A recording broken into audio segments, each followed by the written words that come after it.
Good morning class. तो देखिए last class हमने क्या पढ़ा था, हाँ हमने डाइल्यूशन पढ़ा था, राइट। हमने क्या देखा था कि देखिए मिनरल एसिड्स कौन कौन से होते हैं, 4 होते हैं। Hydrochloric acid, sulphuric acid, nitric acid and carbonic acid. ये सब के सब क्या होने चाहिए, स्ट्रॉन्ग होने चाहिए नेचर में। लेकिन इसमें एक जो है कार्बोनिक एसिड वो नेचर में क्या होता है, वीक होता है। बात समझ में आ रही है। फिर हमने पढ़ा था concentrated and dilute acid. Concentrated acid हम उसको कहेंगे जिसमें कम से कम वाटर हो। It means that kind of acid which is having minimum possible amount of water in it, that is known as concentrated acid. Dilute acid क्या होगा, इसका just opposite, that type of acid which is containing maximum amount of water, that is known as dilute acids. Clear है। उसके बाद हमने dilution सीखा था कि डाइल्यूशन कैसे करना है। मान लीजिए मेरे पास एक ये टेस्ट ट्यूब है, तो आप कंसंट्रेटेड एसिड में वाटर को मिक्स करेंगे। ऐसी गलती नहीं करना आपको। मान लीजिए आपने यहाँ पर ढेर सारा एसिड पहले से ले लिया है और आपने इसमें वाटर मिक्स किया। जैसे ही वाटर इसमें जाएगा, क्योंकि ये एसिड ज़्यादा है यहाँ पर, तो वो तुरंत वेपराइज होगा और उससे छींटे बाहर आएंगे।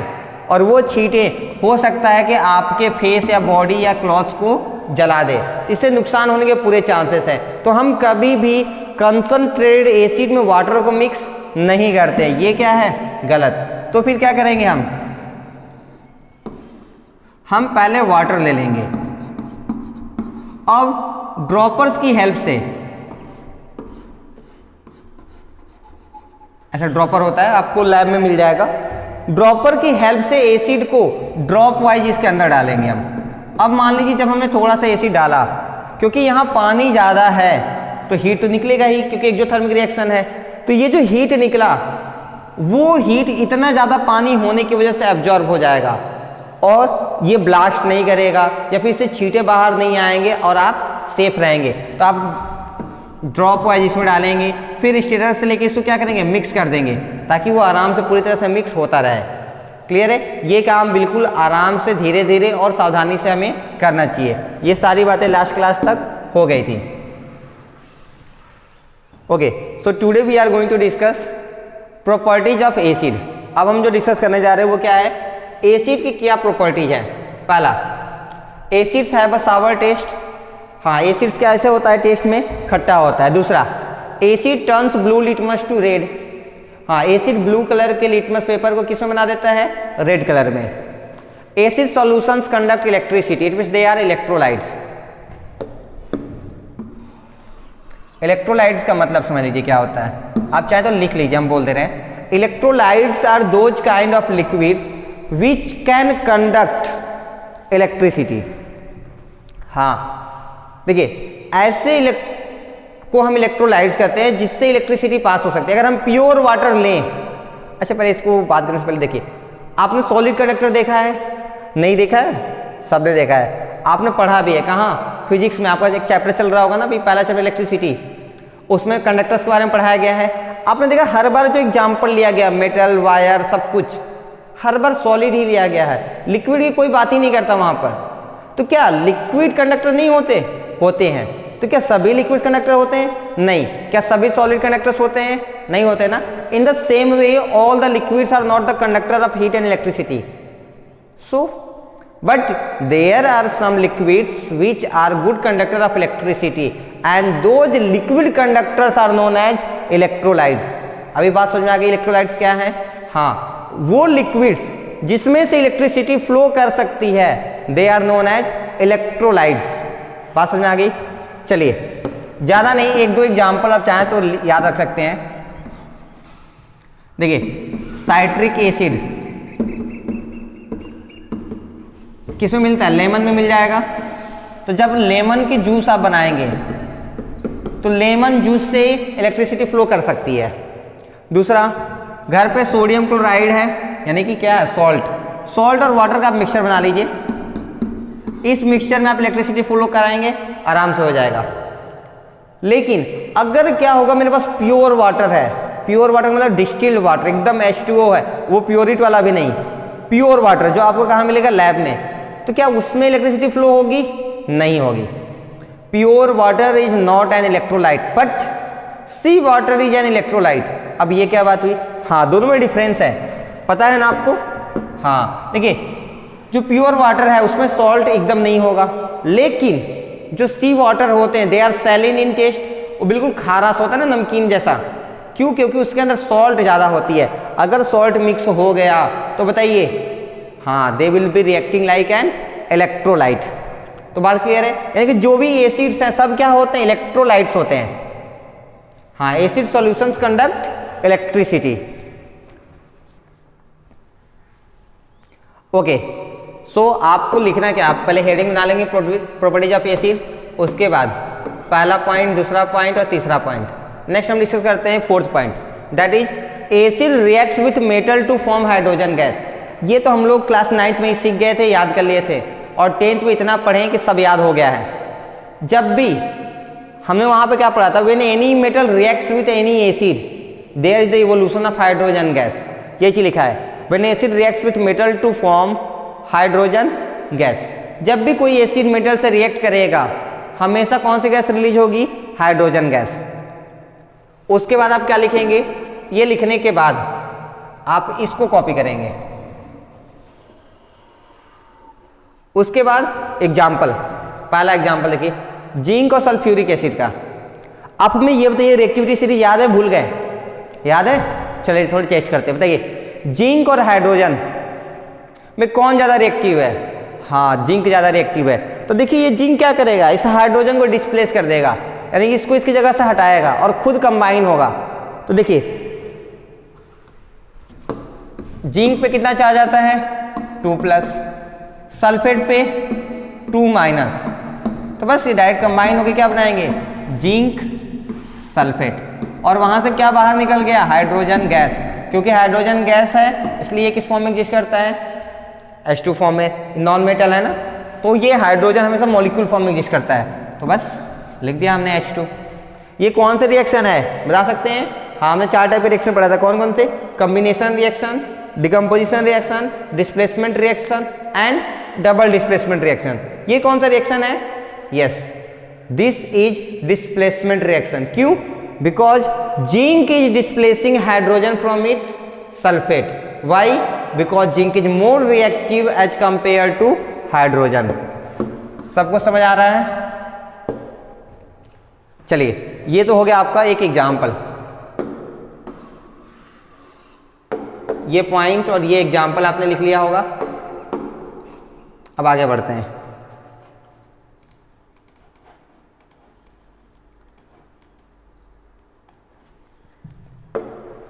नेक्स्ट क्या दिया देखिए इसमें, most of the acid react with metals to form salts and evolve hydrogen gas. हाँ, ये हर बार ट्रू होगा इस बात की कोई गारंटी नहीं है, ठीक है? हमेशा गैस हाइड्रोजन निकलेगी ये तो ट्रू है, लेकिन हर बार सॉल्ट बनेगा इस बात की कोई गारंटी नहीं है। लेकिन हाँ, जो आपके सिलेबस में है 10th 11th 12th तक, तो वहाँ तक तो आपको यही सिखाया जाएगा कि जब भी एसिड और मेटल रिएक्ट करेंगे तो सॉल्ट बनाएंगे और क्या बनाएंगे? हाँ, they will form hydrogen gas, यानी कि उसमें से हाइड्रोजन गैस रिलीज होगी। सही है? चलिए फिर आगे बढ़ते हैं। ये एक एक्सपेरिमेंट दिया है जो कि आपका काम है, आप खुद से इसको घर पे पढ़ेंगे। हाँ, इसको पढ़ लीजिएगा, कुछ है नहीं इसमें। अगर फिर भी आपको कुछ लगता है ऐसा जो हमें बताना चाहिए तो आप नीचे कमेंट सेक्शन में आप कमेंट करेंगे, तो हम इसको अगले लेक्चर में कवर कर लेंगे।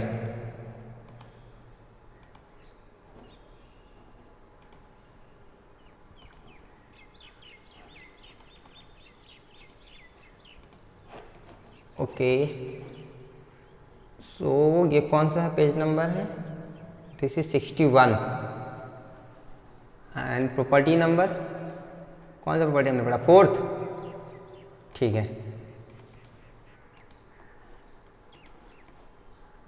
सो now this is the time to discuss property number 5th।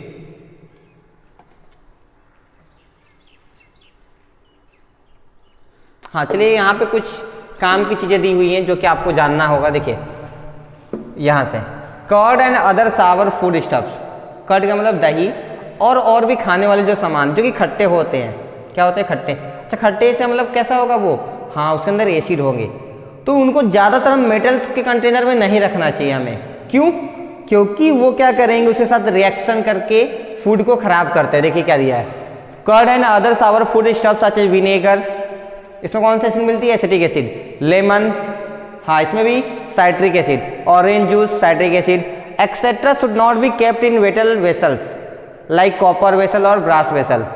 This is because curd and other sour food stuffs contain acid in which can react with the metals of the vessel to form poisonous metal compounds which can cause food poisoning and damage to our health। ये बहुत important चीज़ है, ये आपको लिखना भी है और आपके माइंड में रहना भी चाहिए। है क्या? बहुत सिंपल तो है। देखिए, किसी भी मेटल में जनरली वो कॉपर और ब्रास का अगर बना है तो ऐसे मेटल्स में हमें एसिडिक सब्सटेंस नहीं रखना चाहिए, यानी कि ऐसे फूड नहीं रखना चाहिए जो कि खट्टे हों। खट्टे हैं इसका मतलब एसिड हो गया ही होगा। क्यों? क्योंकि ये क्या करते हैं? रिएक्शन करते हैं। अभी तो हमने पढ़ा था एसिड रिएक्ट्स विथ मेटल, और वो क्या बनाएंगे? कुछ सॉल्ट बनाएंगे, जो कि कई बार वो क्या होता है? हार्मफुल हो जाता है, जिसकी वजह से हमें फूड पॉइजनिंग हो जाती है, यानी कि वोमिटिंग वगैरह स्टार्ट हो जाता है। तो ऐसी गलती आप नहीं करेंगे और घर पे किसी को करने भी नहीं देंगे। नेक्स्ट देखिए, acids react with metal carbonates. देखिए fifth point, acids react with metal carbonates and metal hydrogen carbonates to form carbon dioxide gas। देखिए क्या कह रहा है? Acids reacts with metal carbonates and hydrogen carbonates to form carbon dioxide gas. ऐसा क्यों होगा? देखिए, मेटल कार्बोनेट्स, अब फिलहाल मेटल को छोड़ दीजिए, कार्बोनेट्स की बात करें। कार्बोनेट का कितना होता है रेडिकल? CO3 -। हाइड्रोजन कार्बोनेट का HCO3-। अब ध्यान से देखेंगे ना, तो इन सब में कार्बन डाइऑक्साइड छिपा हुआ है। यहां से एक ऑक्सीजन अगर हम हटा दें तो देखिए क्या बन जाएगा? Carbon dioxide. यहां से भी अगर एक ऑक्सीजन हटा दे तो क्या बन जाएगा? Carbon dioxide. यानी कि आपको इस बात का ध्यान रखना है कि जब कभी भी मेटल कार्बोनेट्स या मेटल हाइड्रोजन कार्बोनेट्स एसिड से रिएक्ट करते हैं तो उस टाइम पे कौन सी गैस रिलीज होगी? Carbon dioxide. कैसे पता चलेगा? देखकर, क्योंकि देखिए यहाँ कार्बोनेट है यानी CO3 है, तो आराम से एक ऑक्सीजन अगर आपने हटा दिया तो क्या बन जाएगा? वो कार्बन डाइऑक्साइड गैस बन जाएगा। तो देखिए उसके बाद आप ये लिख लेंगे, ये लाइन और ये दोनों क्या है? ये when metal carbonates react with acid तो क्या बनता है? सॉल्ट बनता, कार्बन डाइऑक्साइड बनता है और वाटर बनता है। वैसे ही अगर मेटल हाइड्रोजन कार्बोनेट एसिड से रिएक्ट करते हैं तो भी वही बनता है, क्या? Salt, carbon dioxide and water. Example से समझते ज़्यादा आसान समझ में आएगा। पहला दिया है व्हेन डाइल्यूट हाइड्रोक्लोरिक एसिड, ये सब लिखने के बाद लिखेंगे आप पहला एग्जाम्पल ये वाला, व्हेन डाइल्यूट सोडियम कार्बोनेट, नहीं, dilute hydrochloric acid reacts with sodium carbonate, then sodium chloride, carbon dioxide and water are formed. Dilute HCl और सोडियम कार्बोनेट है, ठीक है। तो देखिए डाइल्यूट HCl, तो आप HCl लिख के एक्वस लिखेंगे। एक्वस का मतलब होता है वाटर। डाइल्यूट कौन होंगे? जिसमें वाटर ज़्यादा हो, इसलिए हमने एक्वस लिख दिया, पहली बात।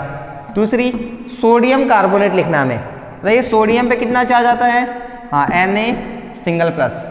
क्यों? क्योंकि एटॉमिक नंबर कितना है इसका? 11, इलेक्ट्रॉनिक कॉन्फ़िगरेशन 281, एक इलेक्ट्रॉन लूज करेगा इसलिए Na+।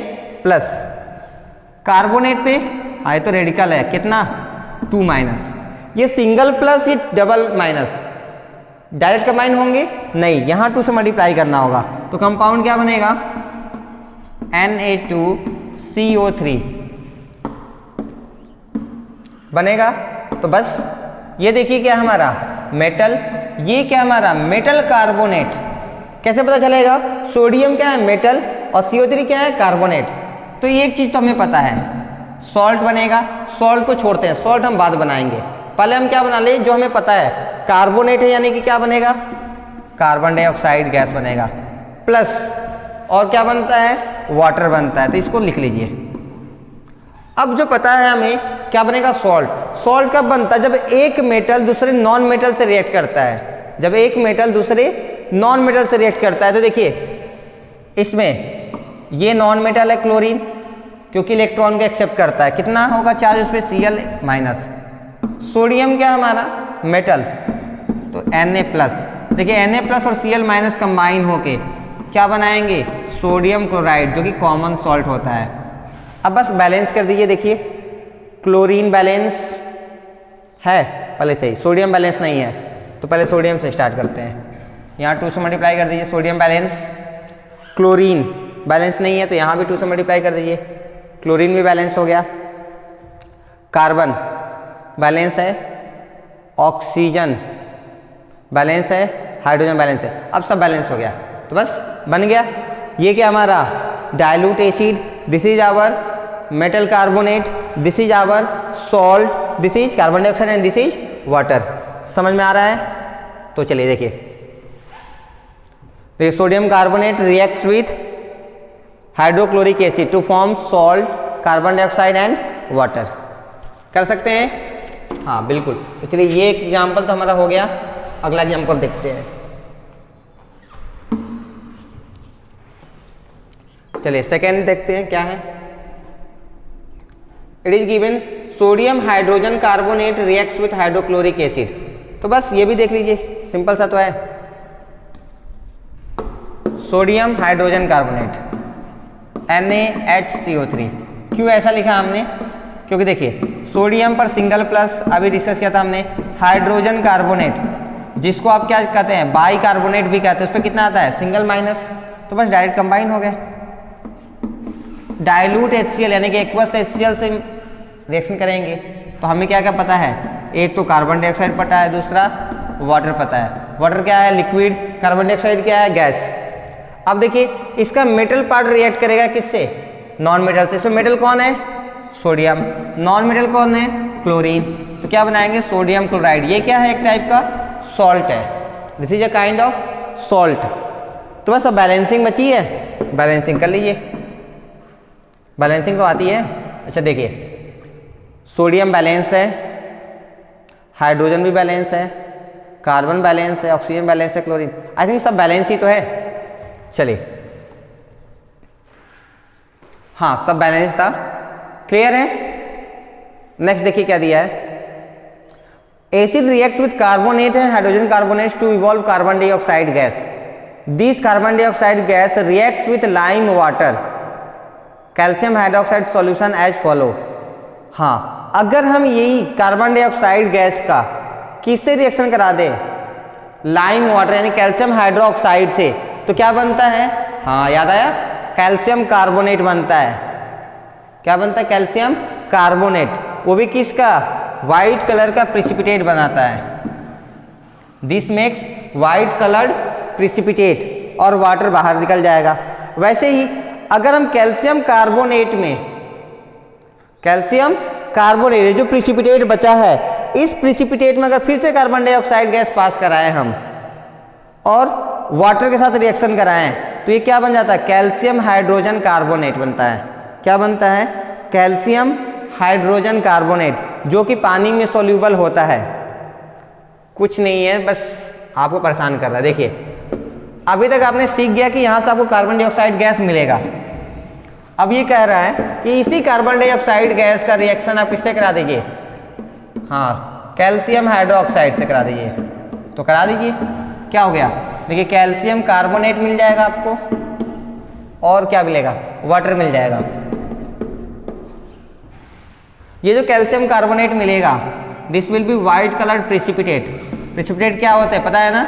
हाँ, the insoluble solid particles which we get in the product side after the reaction is known as precipitate। अब कह रहा है ये जो कैल्शियम कार्बोनेट है, आप इसको फिर से एक बार रिएक्शन करा दीजिए। किससे? हाँ कार्बन डाइऑक्साइड गैस से, CO2 से और वाटर से। तो आपको क्या मिलेगा? बहुत सिंपल सा है, कैल्शियम हाइड्रोजन कार्बोनेट मिलेगा। अब फॉर्मूला कैसे बनाएंगे देख लीजिए। कैल्शियम पे 2+ आता है, क्योंकि एटॉमिक नंबर कितना है इसका? 20। 2 इलेक्ट्रॉन्स लूज करेगा तो कैल्शियम 2+। हाइड्रोजन कार्बोनेट पे सिंगल माइनस, तो 2 का मल्टीप्लाई कर दिए, इसलिए कैल्शियम हाइड्रोजन कार्बोनेट ये बन गया। ये तो आपको वाइट PPT होता है, यानी कि ये मिक्स नहीं होता, जबकि ये मिक्स हो जाता है। It is soluble in water. तो बस आप ये सब जानते रहिए, आपके काम का ये ज़्यादा नहीं है, आपके काम का तो बस ये था। कौन से? एक ये और दूसरा ये। खैर दिया है तो जान लीजिए, इसमें कोई नुकसान वाली बात नहीं है।